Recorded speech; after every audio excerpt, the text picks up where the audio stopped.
पाकिस्तान अपनी जमीन का इस्तेमाल आतंकी अड्डों के लिए करता है। इस बात को पूरी दुनिया जानती है और अब पाकिस्तान को बेनकाब करने के लिए भारत दुनिया भर में एक डेलीगेशन भेजने वाला है। पहलगाम हमले के बाद भारत ने ऑपरेशन सिंदूर चलाया, जिसमें 9 आतंकी अड्डे तबाह हुए। लेकिन पाकिस्तान इस ऑपरेशन को लेकर लगातार झूठा दावा करता रहा है। ऑपरेशन सिंदूर के बाद भारत ने साफ कर दिया कि अब एक्ट ऑफ टेरर को एक्ट ऑफ वॉर माना जाएगा। तो वहीं पाकिस्तान का असली चेहरा दुनिया के सामने लाने के लिए भारत अलग अलग देशों में डेलीगेशन भेजेगा। इसके लिए 7 अलग अलग टीमें बनाई गई हैं। ये टीम यूएनएससी समेत कई देशों के दौरे पर जाएगी और दुनिया भर में पाकिस्तान की साजिशों को बेनकाब करेगी। प्रतिनिधिमंडल में अलग अलग पार्टियों के सांसद शामिल हैं। कांग्रेस सांसद शशि थरूर, बीजेपी सांसद रविशंकर प्रसाद, जेडीयू सांसद संजय कुमार झा, बीजेपी सांसद बैजयंत पांडा, डीएमके सांसद कनिमोझी, एनसीपी सांसद सुप्रिया सुले, शिवसेना सांसद श्रीकांत शिंदे, ये सब डेलीगेशन को लीड करेंगे।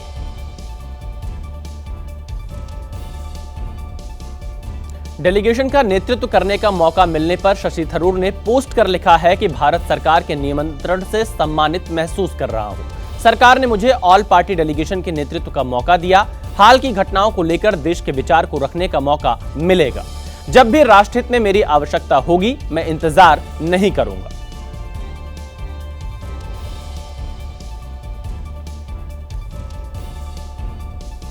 आगे बढ़ते हैं। पहलगाम हमले के बाद भारत ने पाकिस्तान के अड्डों को तो तबाह किया ही, पाक सेना को मुंहतोड़ जवाब दिया।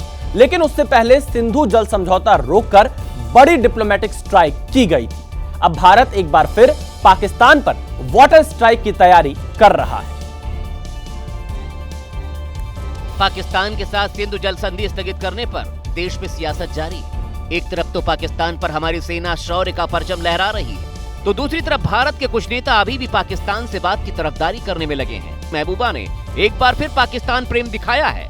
उन्होंने सिंधु जल संधि को स्थगित करने को दुर्भाग्यपूर्ण बताया है, लेकिन भारत ने तय किया है कि राजनीतिक मतभेदों से ऊपर उठकर वो पाकिस्तान पर वाटर स्ट्राइक जारी रखेगा। भारत पाकिस्तान पर दूसरे वाटर स्ट्राइक की तैयारी कैसे कर रहा है, अब उसे भी समझिए।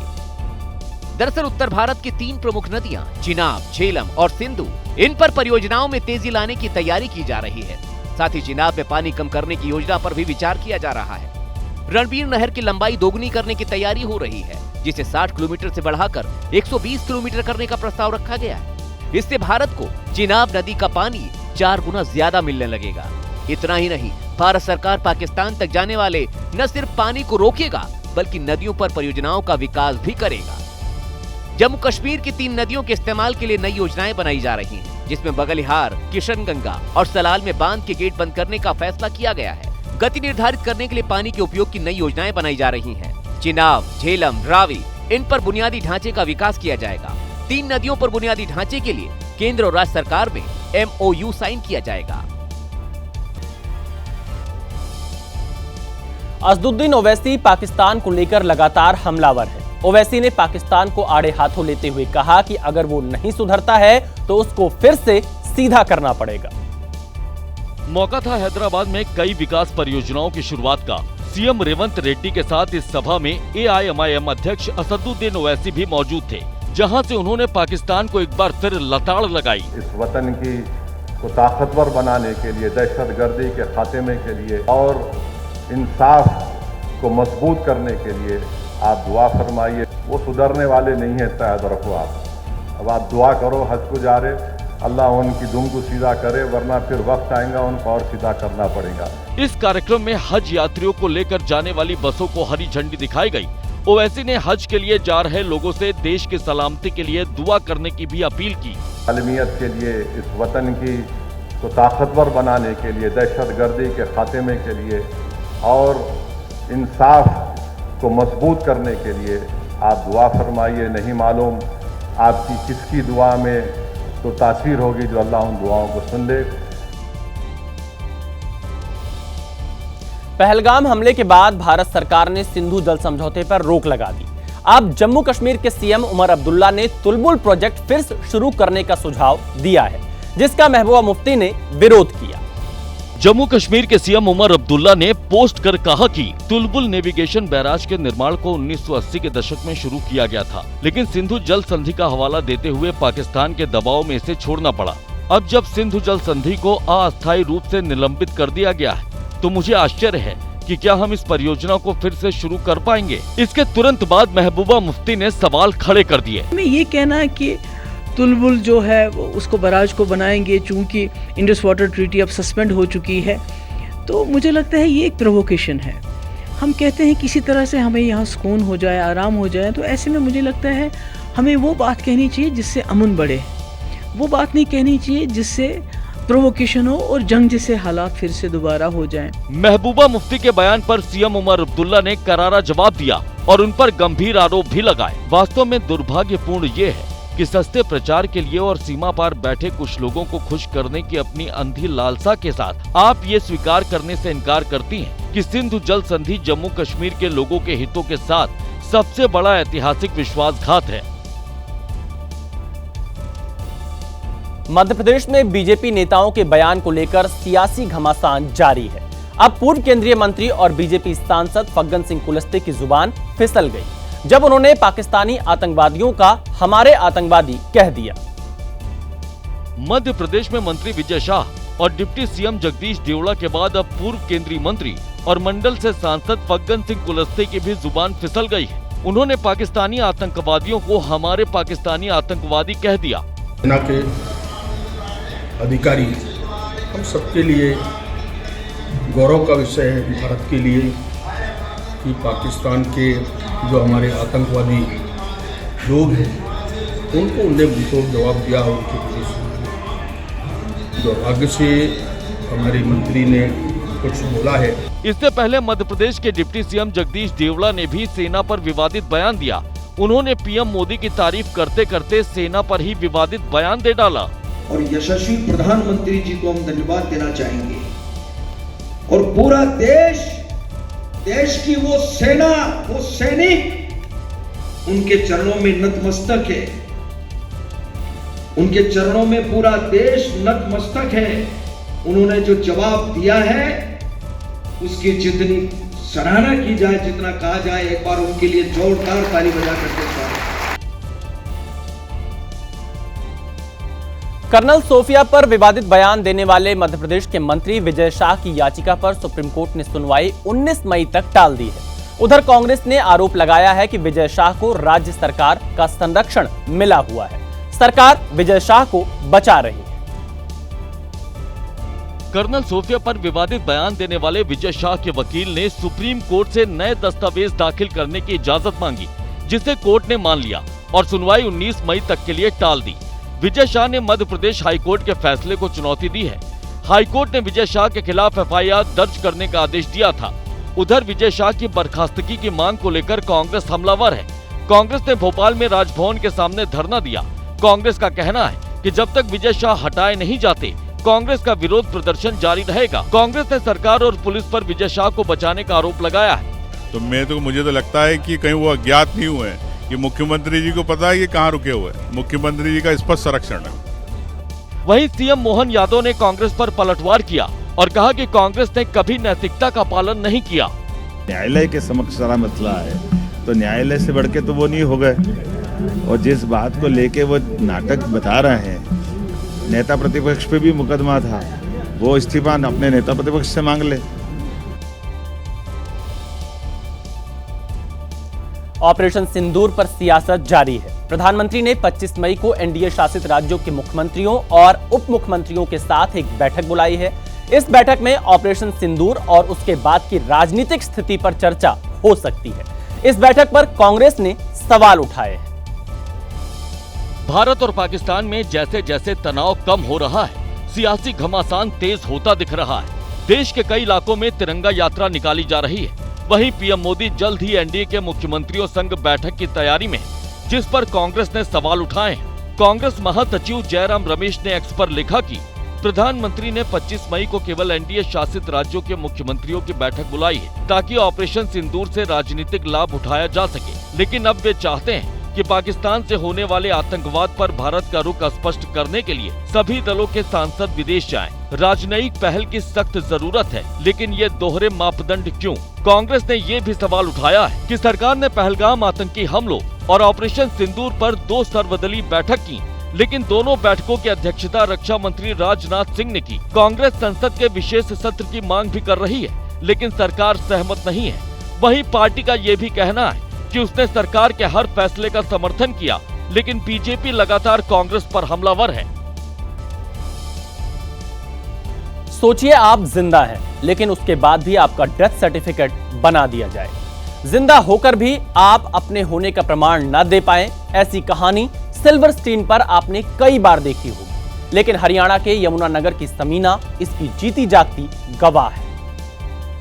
समीना को पहले उसके पति ने 3 तलाक दिया और फिर सरकारी दस्तावेजों से नाम काटने के लिए उसे मृत घोषित कर उसका डेथ सर्टिफिकेट बनवा दिया।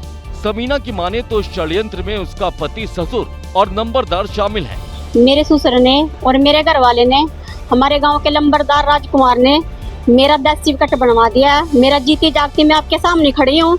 ये महिला अपने आप को जिंदा साबित करने के लिए सरकारी दफ्तरों के चक्कर काट काट कर थक चुकी है और अब थक हार कर जिला उपायुक्त पार्थ गुप्ता और पुलिस अधीक्षक यमुनानगर के पास पहुंची थी, इस उम्मीद में कि उसे न्याय मिलेगा, लेकिन यहाँ से भी उसे खाली हाथ लौटना पड़ा। सोचिए, समीना पिछले कई सालों से खुद को जिंदा साबित करने की कोशिश कर रही है, लेकिन सिस्टम उसे जिंदा मानने के लिए तैयार नहीं है। वो एक ऐसी सजा भुगत रही है जिसमें उसकी कोई गलती नहीं, और जिसकी गलती है वो आजाद घूम रहा है और पूरे सिस्टम को ठेंगा दिखा रहा है। बदन पर वर्दी हो तो कुछ लोग कानून को अपनी जागीर समझने लगते हैं। यूपी के हाथरस में एक ऐसा ही मामला सामने आया है, जहां आरोप लगा है कि बस का किराया मांगने पर ट्रैफिक पुलिसकर्मी ने चालान काट दिया। सड़क पर खड़ी ये वही बस है जिसका ट्रैफिक पुलिसकर्मी ने चालान किया है। बस के कंडक्टर ने वीडियो बनाया और यात्रियों की गवाही कैमरे में कैद की। इनसे दिमानी से क्या कहा था मैंने? 17 रुपए किराया तो मांगा, सासी तक जाना। बस का किराया सिर्फ 17 रुपए था, लेकिन आरोप है कि सरकारी बस में सवार ट्रैफिक पुलिसकर्मी की जेब से वो भी नहीं निकला। विवाद बढ़ा तो पुलिसकर्मी ने बस को बीच रास्ते में ही रुकवा लिया और फोटो खींचकर चालान काट दिया। अब ट्रैफिक पुलिसकर्मी की सफाई भी सुनिए। सवारी जो है वो पूरा एक से जा रहा था और सवारी तो मैं उसे कहा ये सवारी है, कौन सी सवारी है? अगर ये सवारी को जाता है तो उसका पूछताछ नहीं करा तो गाड़ी थोड़ा सही लगाएगा, उतना नहीं उतरेगा। ये बस हाथरस से अलीगढ़ जा रही थी, लेकिन ट्रैफिक पुलिसकर्मी के चलते यात्रियों को काफी देर तक परेशानी का सामना करना पड़ा। बिहार के नवादा जिले में बीती रात बाइक पार्किंग को लेकर हुए विवाद के बाद तनाव पैदा हो गया। 2 मोहल्ले के लोग आमने सामने आ गए। गोलियों की आवाज से इलाके में सनसनी फैल गई, जिसके बाद भारी पुलिस बल को तैनात किया गया है। बिहार के नवादा जिले में शुक्रवार शाम को जमकर बवाल हुआ। बुंदेलखंड इलाके के पारनवदा में 2 मोहल्ले के लोग बाइक पार्किंग को लेकर आमने सामने आ गए। कहा सुनी से शुरू हुई बात पथराव तक पहुंच गई। मिर्जा टोली और बड़ी दरगाह मोहल्ले के लोगों के बीच मारपीट शुरू हो गई। आरोप है कि कुछ लोगों ने इस दौरान फायरिंग भी की। 2 मोहल्ले के लोगों के टकराव के बीच गोलियों की आवाज से अफरा तफरी मच गई और सीसीटीवी में मारपीट और हंगामे की तस्वीर कैद हो गई। विवाद की जानकारी मिलते ही पुलिस भी मौके पर पहुंच गई, जिसने लोगों को समझाने की कोशिश की। हिंसक हालात की वजह से इलाके में दुकानें बंद हो गई। लोग अपने घरों की ओर जाते दिखे तो पुलिस ने भी पूरे इलाके को छावनी में तब्दील कर दिया। भारी संख्या में पुलिस बल को तैनात किया गया। पुलिस के कई बड़े अधिकारी भी मौके पर पहुंच गए। लोगों को समझा बुझाकर मामले को शांत कराया गया। पुलिस का दावा है कि हिंसा में शामिल लोगों के खिलाफ सख्त एक्शन लिया जाएगा। 2 लड़कों के बीच में बाइक को एक गली में घुसाने को लेकर लड़ाई हुई। कोलकाता में एसएससी शिक्षकों का विरोध प्रदर्शन जारी है। गुरुवार को लाठीचार्ज के बाद शुक्रवार को भी शिक्षक सड़कों पर उतरे और अपनी मांगों को लेकर विरोध जताया। बीजेपी ने भी शिक्षकों के विरोध प्रदर्शन का समर्थन किया है। गुरुवार को कोलकाता में विकास भवन के सामने प्रदर्शन कर रहे शिक्षकों पर लाठीचार्ज हुआ, जिसमें कई शिक्षक घायल हो गए थे। बावजूद इसके इनका हौसला नहीं टूटा और शुक्रवार को भी हजारों की संख्या में शिक्षक सड़कों पर उतर आए। अपने हक की मांग करते हुए ममता सरकार के खिलाफ जमकर नाराजगी जताई, नारेबाजी की और हक मिलने तक आंदोलन जारी रखने का ऐलान किया। प्रदर्शन करने वाले शिक्षकों की नियुक्ति सुप्रीम कोर्ट के आदेश के बाद रद्द कर दी गई थी। वहीं कोर्ट के फैसले के बाद ये शिक्षक सड़क पर आ गए हैं, जिनका आरोप है कि कार्रवाई उन पर होनी चाहिए जो भ्रष्टाचार में शामिल थे, न कि उन पर जिन्होंने ईमानदारी से नौकरी हासिल की थी। वहीं अपनी बहाली की मांग कर रहे शिक्षकों को बीजेपी का भी पूरा समर्थन मिल रहा है। हमारा पूरा सपोर्ट है। ये लोग जो डिमांड कर रहा है लेजिटिमेट डिमांड, और इसके जो इसको मैंने पूरा दिक्कत किया है, ये इशू जो बनाया है वो खुद सीएम है। जम्मू के कठुआ में आग का तांडव देखने को मिला, जहां पर दिहाड़ी मजदूरी करने वाले कुछ लोगों की झुग्गियों में आग ने ऐसा विकराल रूप धारण कर लिया कि इसे देखने वालों के होश फाख्ता हो गए। कठुआ में आग ने जमकर उत्पात मचाया। भीषण लपटों का ऐसा तांडव देखने को मिला कि हर कोई खौफजदा हो गया। मैदान में बनी झुग्गियों में रहने वाले लोगों ने किसी तरह भागकर अपनी जान बचाई। हवा की वजह से तेजी से भड़की आग ने किसी को सोचने समझने तक का मौका नहीं दिया। लोग अपनी झुग्गी को बचाने की कोशिश करते, उसके पहले ही लपटों ने विकराल रूप धारण कर लिया। आग लगने की जानकारी मिलते ही फायर ब्रिगेड की टीम भी मौके पर पहुंच गई। आग बुझाने की कोशिश शुरू की गई, लेकिन आग इतनी विकराल थी कि इसने कुछ ही देर में झुग्गी और इसमें रखे सामान को जलाकर पूरी तरह खाक कर दिया। झुग्गी में रहने वाले लोगों की आंखों में इस बर्बादी का दर्द साफ दिखाई दिया, जो आग के विकराल रूप के आगे बेबस थे। स्थानीय लोगों ने एक बच्चे को आग की लपटों से बचाया। वहीं फायर ब्रिगेड ने भी आग पर काबू तो पा लिया, लेकिन तब तक इस भीषण आग में एक परिवार की सारी जमा पूंजी जलकर खाक हो गई। तीन कुल्लियां थी शायद सर, उनकी 3 थी, तो वो जल के राख हो गई। खाने पीने का जो भी था, कनक आटा, मतलब पैसा जो भी था, सब कुछ राख हो।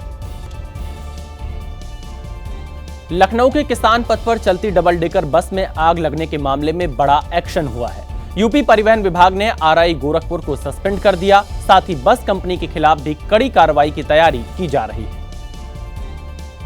जलती हुई बस की इन तस्वीरों को देखने के बाद पूरा देश सहम गया था, जहां पर लखनऊ के किसान पथ पर बिहार जा रही डबल डेकर बस अचानक ही आग की लपटों में घिर गई थी।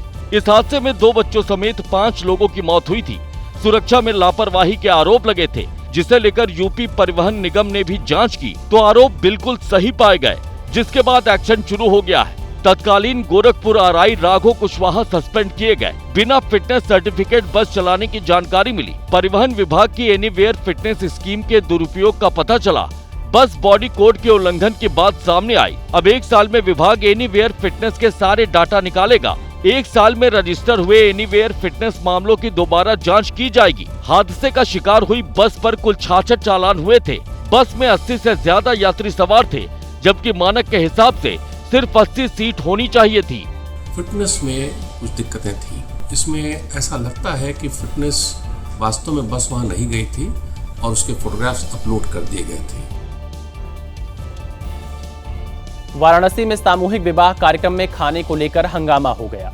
दरअसल कार्यक्रम में आए लोगों के लिए खाना कम पड़ गया, जिसे लेकर अखिलेश यादव ने भी सरकार पर तंज कसा है। तस्वीरें यूपी के वाराणसी की हैं, जहां पर हरहुआ इलाके के इंटर कॉलेज में सामूहिक विवाह कार्यक्रम का आयोजन हुआ था। बीजेपी विधायक और कई अधिकारी मौजूद थे, लेकिन कार्यक्रम में खाने की व्यवस्था ठीक नहीं थी, जिसकी वजह से लोगों का गुस्सा फूट पड़ा। लोग कतार में लगकर खाना खाने की कोशिश करते दिखे। खाने के स्टॉल के पास लोगों की भारी भीड़ दिखाई दी। महिलाएं और बच्चे भी कतार में लगकर खाना लेने की कोशिश करते दिखे, लेकिन इंतजाम सही नहीं होने की वजह से कई सारे लोगों को खाना नहीं मिल पाया, जिसे लेकर अब सियासत भी गर्म होती दिख रही है।